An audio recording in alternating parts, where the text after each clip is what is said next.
1 cup পরিমাণ। এর সাথে গুঁড়ো দুধও লাগবে প্রায় 1 কাপের মতো। এখন একটা পাত্রে 1.5 কাপ সুজি দিয়ে সেটার মধ্যে 1 কাপ পরিমাণ ময়দা দিয়ে দিচ্ছি।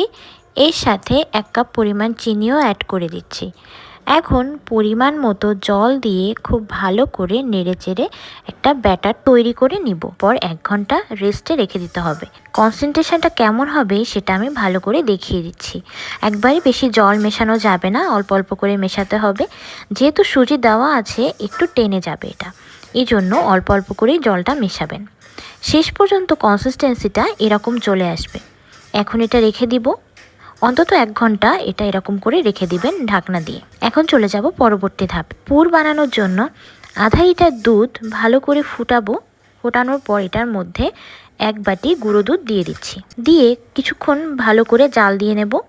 জাল করার পর এখানে 1 কাপ পরিমাণ নারকেল ভালো করে কুড়ে নিয়েছিলাম, সেটার মধ্যে দিয়ে দিচ্ছি। এখন অনবরত নাড়তে থাকতে হবে যাতে তলায় লেগে না যায়। অনেক সময় দেখা যায় এটা তলায় লেগে গেলে পোড়া একটা গন্ধ চলে আসে, তাই চেষ্টা করবেন সবসময় নাড়তে থাকতে। এখন এরকম একটা কনসেন্ট্রেশন চলে আসবে। এর মধ্যে 1 চামচ সুজি আর 1 চামচ চালের গুঁড়া দিয়ে দেব, আর চিনি দিয়ে দেব 3 চামচ পরিমাণ, সাথে 1 চিমটি এলাচের গুঁড়া দিয়ে দেব। এবার সব কিছুকে খুব ভালো করে মিক্স করে নেব। মিক্স করার পর এই পুরটা কিন্তু রেডি হয়ে যাবে। দেখুন আমি দেখিয়ে দিচ্ছি পুরটা কেমন হবে দেখতে শেষ পর্যন্ত। যখন এরকম হয়ে যাবে তখন এটা আলাদা পাত্রে তুলে রাখবো। এরপর চলে যাব পাটিসাপটা বানানোর জন্য। ব্যাটারটা আরেকটু ভালো করে গুলে নিতে হবে। যদি জল লাগে অল্প একটু জল দিয়ে নেব।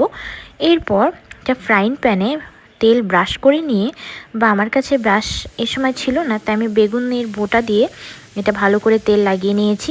এখন অল্প অল্প করে ব্যাটার এর মধ্যে দিয়ে দেব। দিয়ে ঘুরিয়ে ঘুরিয়ে পাটিসাপটার শেপ করে নেব। যখন এরকম উপর থেকে ফুটো ফুটো দেখা যাবে তার মানে এটা উপরের পাটটা সিদ্ধ হয়ে গেছে। এখন এটার ওপর পুর দিয়ে দিলেই হয়ে যাবে। এখন এটাকে ঘুরিয়ে ঘুরিয়ে পাটিসাপটার মতো রোল করে নেব। তবে খেয়াল রাখবেন খুব বেশি যেন পুড়ে না যায়। এটা হালকা ব্রাউন কালার বা এরকম সাদা সাদা থাকতেই উঠিয়ে নিতে হবে। এখন সবগুলো আমি এভাবে করে নিচ্ছি।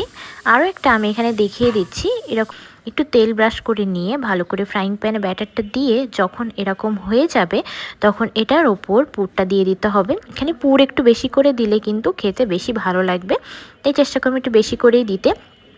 এরপর এটাকে ঘুরিয়ে পাটিসাপটার রোল করে নিয়ে তুলে রাখতে হবে। তারপর সবগুলো আমি এভাবে করে নিচ্ছি। এভাবে আমি সবগুলো পাটিসাপটাকে ভালো করে তৈরি করে নিয়েছি। এখন চলে যাব মালাই তৈরির জন্য।